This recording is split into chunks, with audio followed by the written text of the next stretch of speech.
What's up? And thank you for tuning in to episode 1 of the Red Countdown, my show where you get my take on up and coming mixed martial arts events. I'm your host, Christian Shaw. Today we want to go ahead and jump right into UFC Fight Night, Belfort versus Gastelum. I almost had to think about it for a second. Today is March the 8th. The event comes up March the 11th, this coming Saturday. No, the podcast is not live, people, but I will do my best to try to get these videos out to you as quickly as possible. So, of course, you can get my take, hear my predictions on these up and coming events, and been wanting to do this for a while. Huge fan of mixed martial arts.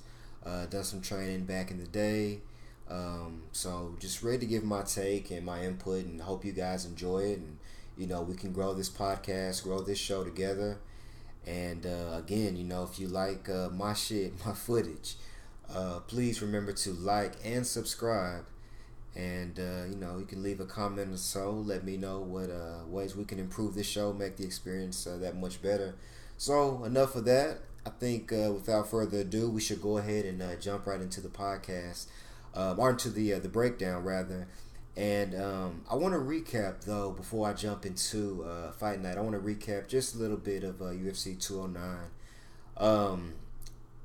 Seems like we saw the same main event again that we saw back in November with Wonder Boy and Woodley. I had predicted Woodley would win, but after seeing that fight, I didn't know if it was a draw or if I kind of thought Wonder Boy won. I mean, I really did give the guy 3 rounds to 2 in that second fight. But I guess it all goes back to what Ric Flair once said: to be the man, you got to beat the man. And he did not do that, so that's why the belt stayed where it was at. That would be the only thing I can think of, But I did think he won the fight. Obviously, my opinion doesn't matter. I'm not a judge. But don't want to see that fight again. And very boring fight. And Woodley's definitely, he has to prove himself. He's getting a lot of heat, a lot of backlash, and this doesn't help him. I mean, you got to go out there and finish fights. One scenario that comes to mind, very similar situation, was Machida Shogun. Title fight on the line. Machida, undefeated. He was this karate master. No one could figure out. Him and Shogun's first matchup. I thought Shogun won that. Watching it live, he had a lot of leg kicks, slow him down. And just, more offense landed for him overall. But, he was kind of robbed in that first fight. And then he figured out, Machida, second fight come around, he knocks him out in the first round. So that's kind of what I was expecting from Woodley, but it never happened. I thought, we saw a little bit of that in the 5th round, but, wasn't enough time to finish him off. So, that's how I feel about that. Co-main event, really wanted to see that fight, Khabib versus Tony. Didn't happen. I don't think that fight is going to happen, just due to the fact that Khabib, this fight is post-materialized 3 times, and he's dropped out all 3. That's why Conor can't, commit, to a fight with him, to a guy, that keeps dropping out. That was one of his issues with Jose. Then that fight finally happened, but Conor has 2 belts. He doesn't need Khabib. Khabib needs him. So that's just a few of my takes. Overeem looked amazing. Rashad disappointed. As from a fan's perspective, you want to see him, do good, and that's pretty much it. So we'll move on from the UFC 209. That was this past weekend, and this is the Red Countdown. So we're gonna go ahead and jump into it and preview this coming weekend's UFC Fight Night. And speaking of Shogun, that's a perfect segue right into this countdown, which he's on it. And I think we'll go ahead and get started with the main card for you guys, and give you my take. And I'd love to hear yours as well in the comments. So here we go. Let's go ahead and just preview. We've got Bethe Correia and Marion Reneau. Women's bantamweight division. Um, this card is in Brazil, and that always plays a factor. When you have thousands of fans, yelling, "You're gonna die." I mean, that's definitely gonna play a factor. So the way I see this fight breaking down with Betch, she was knocked out by Ronda in Brazil, so that doesn't mean much, right? But I do give her the upper hand. I mean, she's coming off that controversial, because she was in Brazil again, kind of going with the theme here. She's coming off of that controversial win with Jessica Ai in Brazil, where she had won a decision, and I think that was in Cleveland, my bad. That was in Cleveland. That was in Jessica Ai's hometown. Well, she won a decision, and most people thought she didn't win, and maybe that could have been, just because she was in Cleveland, she was in Jessica Ai's hometown, right? So I mean, that could have a lot to do with it. I do see her winning this fight just off of sheer madness and aggression. She's not very technical, but she'll be feeding off the crowd, and she's a brawler for sure. So that's how I see that fight playing out. I'm gonna go ahead and give that to Betch. Moving on is another good fight. Jussier Formiga. I remember when he first came into the UFC. Back when they introduced that 125 division. He's never gotten his shot against Mighty Mouse. He hasn't gotten that shot. And before they had introduced that division to the UFC, he was ranked, top 5 very easily in that division. And, he's held the belt in that division also. So, I think the division's been around maybe 4 or 5 years, and he still hasn't got his title shot. And I think this is, one of the ones to get him, back into rotation to get that belt. I mean, you have guys that have beaten him, that have gotten title shots off him. That just goes to show you, he's always been a ranked very high guy. So he's fighting Ray Borg, and let's check out Ray Borg here real quick. Very young guy, 10-2, just coming off a win in December, Luis Moca. We still gotta see. He's still, unproven. He's got that loss to Dustin Ortiz early on. He still gotta prove himself. I haven't seen much of this guy, but I know Jussier Formiga is a fucking monster, and he's in Brazil. So Ray Borg is gonna have to come with it. I mean, obviously, by the way I'm talking, you're probably gonna think I'm biased. I'm going straight Brazilians with this card. That may be the case. We'll get as we move on with the card, but for the first 2 fights on the main card, for sure, I'm going to go with the home team with the Brazilians. And let's pull up Formiga's record real quick and check him out. So he beats Dustin Ortiz. Ray Borg's first loss in UFC. But again, he's only lost to top talent though. You look at it. Henry Cejudo, split decision, lost. Could have went either way. Joseph Benavidez. Benavidez got a title shot off that fight. That was back in 2013. And then John Dodson. He's got a loss to Ian McCall back in the day. But he's only lost to guys who have lost to Mighty Mouse, right? So he's right there. And I really believe that he gets a streak going. Let him win this fight and one more, maybe, because that division running thin. He may just win this one and get his title fight just based off of sheer reputation. Again, one of the top guys. So let's see. He's building Wilson Hayes. He's beating Scott Jorgensen, Chris Carriasso. So he's got some wins. So again, I'm gonna go with him. Take him in that fight against Ray Borg, and I see him moving on one step closer to a title fight. I wouldn't be surprised if he wins this fight in Brazil that his next fight is against Mighty Mouse for the belt. So look out for that. We'll see what happens. All right, so next fight, Edson Barbosa, Beneil Dariush. How I see that fight going? that one's a tough one. This might be my, I don't know. Should it be my pick for a non-Brazilian? Barbosa, obviously known from the spinning back kick against Terry Edom. You're going to see that forever. Knockout highlight. Best spinning wheel kick ever. And man, he's coming off two big wins too.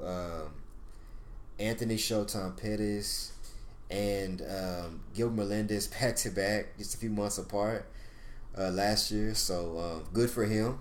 His not only loss, but his most recent loss was to the guy who's supposed to be fighting for the belt, Tony Ferguson.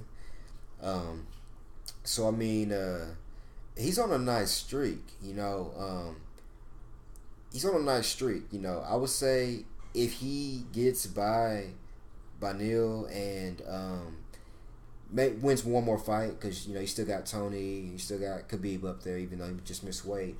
Throw him right in that mix, man. He's knocked out, or not knocked out, but he's knocked off Melendez and Pettis, two former champions. I mean, that's no easy task. So I see he's a couple of wins away from a title shot as well. Like I said, he's going against Beneil. Some interesting things here is that Barbosa, Brazilian, fighting in Brazil. I know he trains a lot with Frankie Edgar and that team. Beneil, he trains with Rafael Cordeiro, which a lot of you know is the coach of Shootbox, brought us great champions, Vanderlei, Shogun, Anderson, just a gang of people, a gang of aggressive Muay Thai brawlers from Brazil. So that's his head coach. Interesting, right? So he's coming off a couple of wins also. Not as near big name as Barbosa. So this is kind of his opportunity as well. Very, very similar guy. So, we've got a guy with, looking at the last couple of fights, more impressive on paper as far as who they were against, versus a guy, maybe not the big names wins as Barbosa, because Barbosa's getting the fights because he's the flashier fighter, right? So Beneil, he doesn't have the names yet, but this could be his chance to go down Brazil, make his name off of Barbosa, and because we've seen Barbosa lose. I mean, he shined, against the champions, right, the former champions, but we have seen moments where he's lost to underdogs, and I'm gonna go ahead and take it. I'm gonna go ahead and take Beneil as my underdog. I believe he's a little bit more well-rounded with the wrestling, a little bit more well-rounded than Barbosa. So I'm gonna go ahead and take him as my first non-Brazilian on the fight card of the night. I take him in a win. I'll take him in a unanimous decision win. I see him, closing the distance to where Barbosa's not able to get off those flashy kicks. I mean, coming from a camp where he's at, he's got tons of great, training partners, and I don't see him, letting Barbosa just get off on those kicks. I'm not saying Barbosa needs those kicks to win. That's his only path to victory. But I just don't see him allowing him to do that, So I'm going to go ahead and go off and take Beneil. I could be wrong. He could get knocked the fuck out on a highlight reel. We have seen that before. So I wouldn't be surprised if that happens, but that's going to be my underdog pick. Because as we move along into the co-main and main event, again, I may come off biased, I come from back when Shogun was on top, and Belfort as well, so that's kind of how I want to see them. So moving on to the co-main event with Shogun Rua and Gian Vellante, I'm gonna go with Shogun, obviously.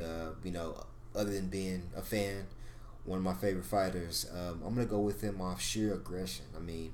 There's again, he's gonna be playing off the crowd. It could come to bite him in the ass, as it did with OSP. He was in his hometown, came out very aggressive, got knocked out in the first 30 seconds. But that's Shogun. It wouldn't be a Shogun fight if if he's not coming at you right off the bat with some heavy-handed shit. So I mean that's why we love him, right? But that's what I'm gonna go with.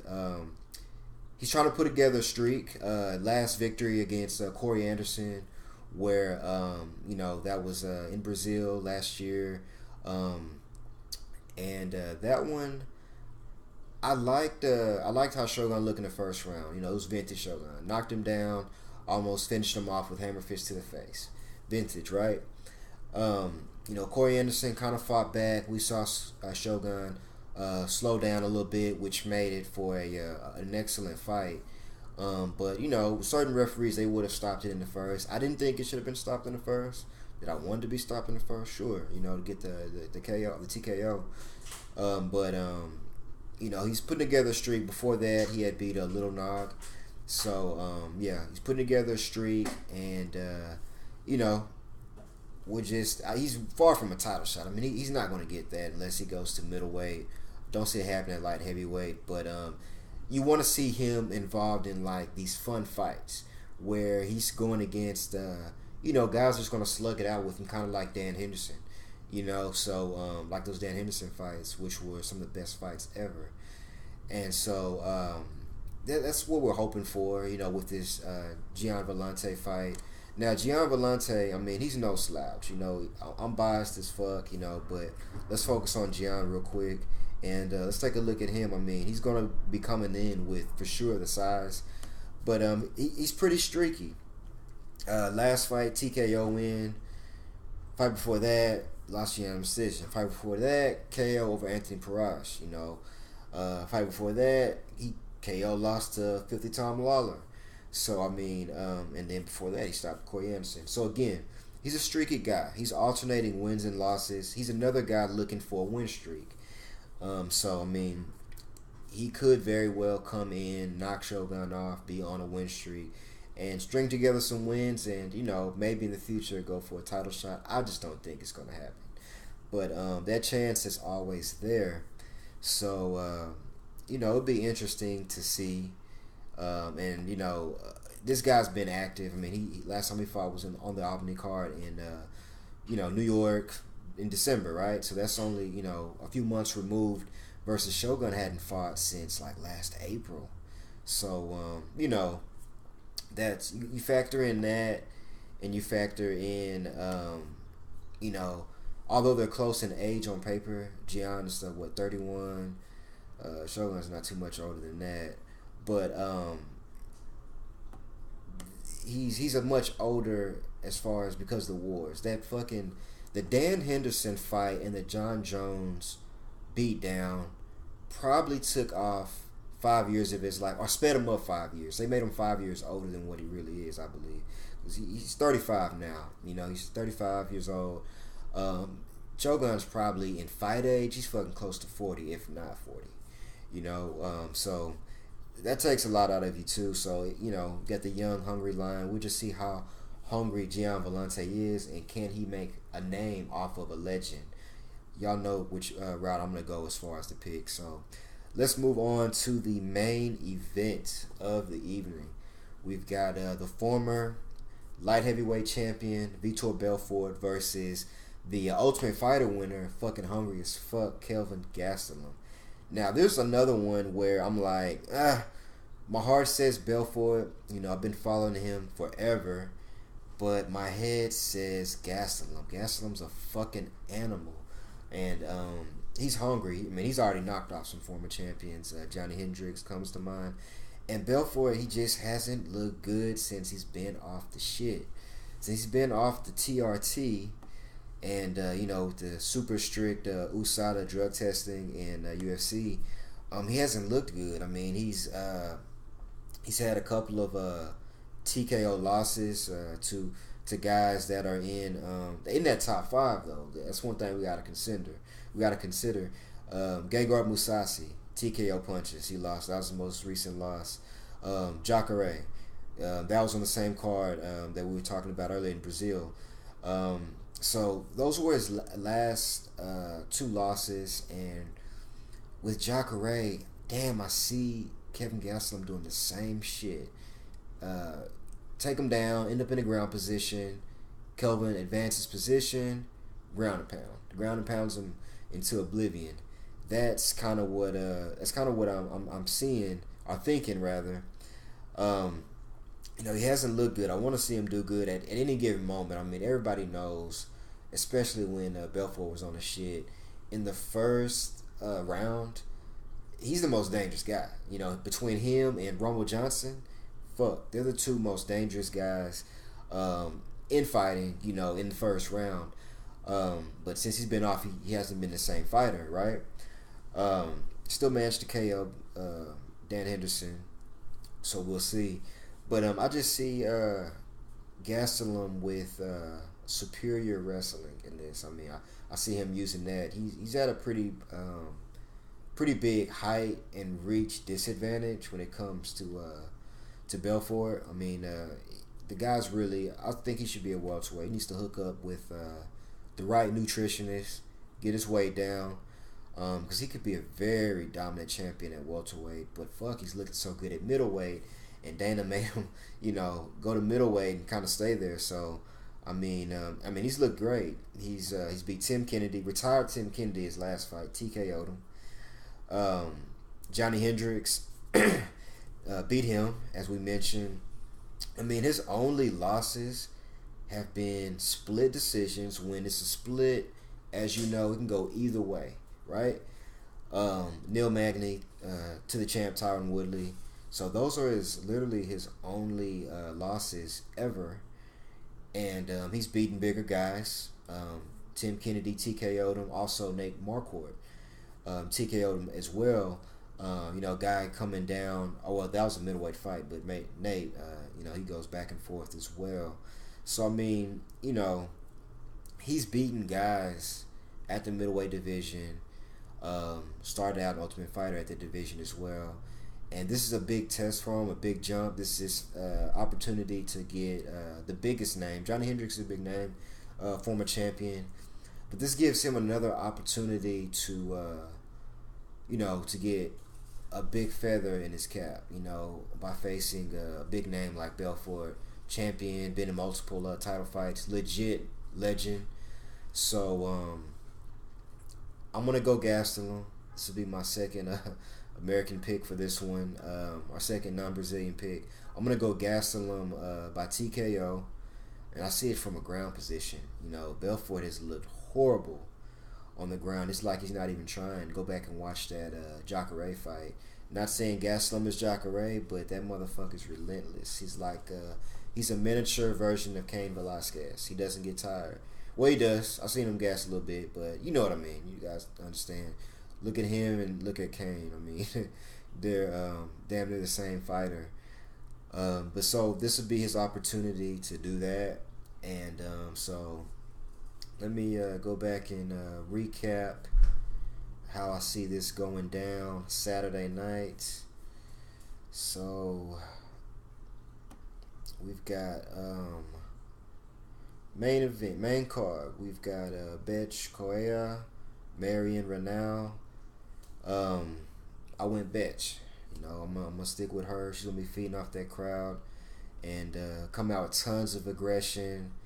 I see a TKO, if not a unanimous decision for her.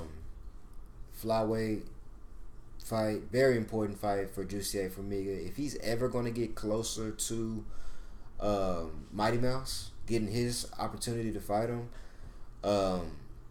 it starts right here with Ray Borg.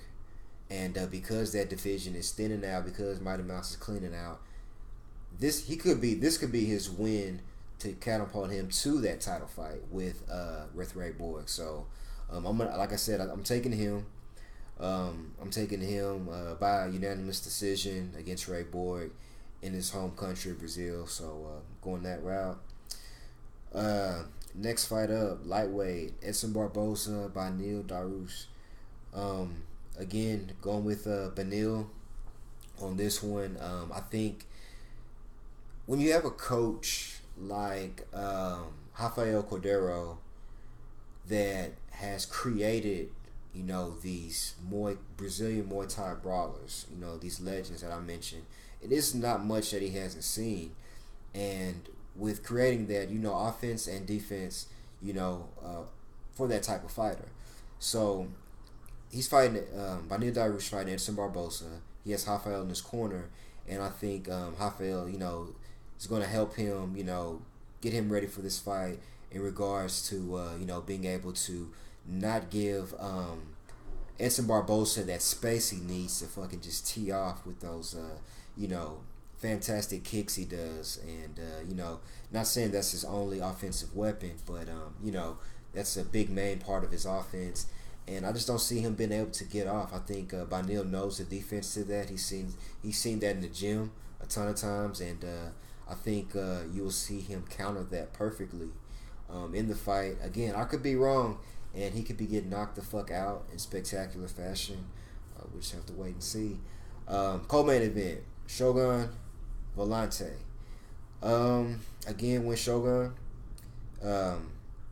obvious reasons, as I mentioned before. I think he's just gonna be feeding off that crowd. He's about due for a knockout victory. He's due for a knockout victory. I don't see Shogun being able to fade the top 5 of the light heavyweight division, but for sure the top 15.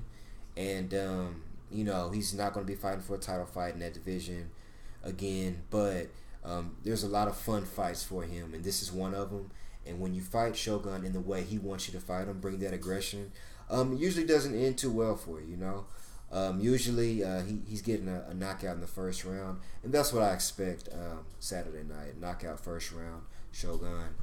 Final fight, main event, we've got Belfort versus Gastelum.